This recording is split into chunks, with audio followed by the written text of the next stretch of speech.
Albuquerque man's bizarre conspiracy theory about Pete Domenici lands him behind bars. That man accused the former senator of playing a role in a movie theater mass murder and told him he was going to pay for it. Here's News 13's Cole Miller. Crystal, if you ask any one of Ryan Summers' neighbors, they'll tell you something just isn't right. And with his latest move, the FBI doesn't want to take any chances.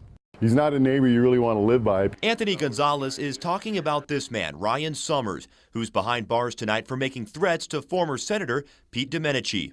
Summers placed a phone call to the Domenici Institute at New Mexico State University Monday.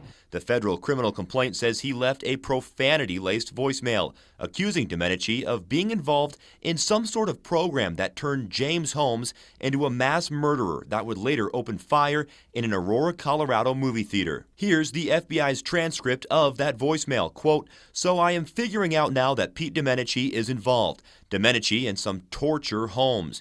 You people killed 60. You got Holmes to murder people in the theater." In the complaint, Summers tells authorities that Domenici could have prevented the shootings. The voicemail goes on to say, "I'm going to make you pay. I'm going to make you and your friends and your family pay."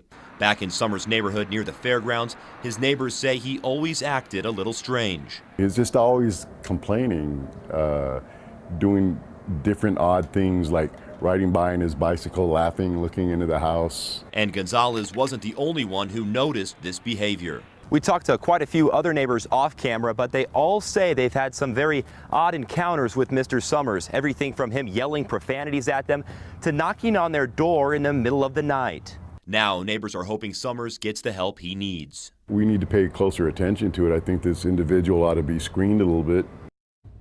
Summers also emailed and called the professor at NMSU saying he needed to get a message to Governor Martinez so she'd know about the plot and that he would die to prove it.